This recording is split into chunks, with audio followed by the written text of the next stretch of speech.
So ఈరోజు మనకందరికీ ఇష్టమైన స్వీట్ పల్లీ చిక్కీ తిని నా షుగర్ లెవెల్స్ ఎలా ఫ్లక్చుయేట్ అవుతున్నాయో మీ అందరికీ చెప్తాను. బట్ ఈ బౌల్లో రఫ్లీ అరౌండ్ 50 grams ఆఫ్ పల్లీ చిక్కీ ఉంది. ఇది తిని నా షుగర్ లెవెల్స్ ఎలా ఫ్లక్చుయేట్ అవుతున్నాయో మీకు చెప్తాను. బట్ ఈ 50 grams ఆఫ్ పల్లీ చిక్కీలో రఫ్లీ అరౌండ్ 270 క్యాలరీస్ ఉన్నాయి, 10 grams ఆఫ్ ఫ్యాట్ ఉంది, 30 to 33 grams ఆఫ్ కార్బోహైడ్రేట్స్ ఉన్నాయి అండ్ 10 grams ఆఫ్ షుగర్స్ ఉన్నాయి. ఇవన్నీ తిని నా షుగర్ లెవెల్స్ ఎలా ఫ్లక్చుయేట్ అవుతున్నాయో చెప్తున్నాను. అండ్ మర్చిపోయాను, 6 to 8 grams ఆఫ్ ప్రోటీన్ కూడా ఉంది. సో ఇది తిని నా షుగర్ లెవెల్స్ ఎలా ఫ్లక్చుయేట్ అవుతున్నాయో మీకు చెప్తాను. సో ఇప్పుడు మన పల్లీ చిక్కీ 50 grams తిని 2 hours అయింది. ఇప్పుడు నా షుగర్ లెవెల్స్ ఎలా ఫ్లక్చుయేట్ అవుతున్నాయో మీ అందరికీ చెప్తాను. ఇక్కడ మీరు చూసినట్టయితే తినక ముందు నా షుగర్ స్పైక్ వచ్చేసి 82, తిన్న తర్వాత 108, అంటే just 26 points of sugar spike నాకు పెరగడం జరిగింది పల్లీ చిక్కీ వల్ల.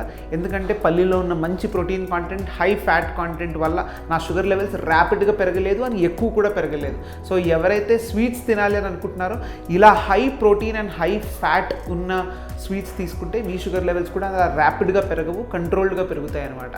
సో మరిన్ని ఫుడ్స్ మీ షుగర్ లెవెల్స్ని ఎలా ఫ్లక్చుయేట్ చేస్తున్నాయో తెలుసుకోవడానికి ఫాలో అవ్వండి.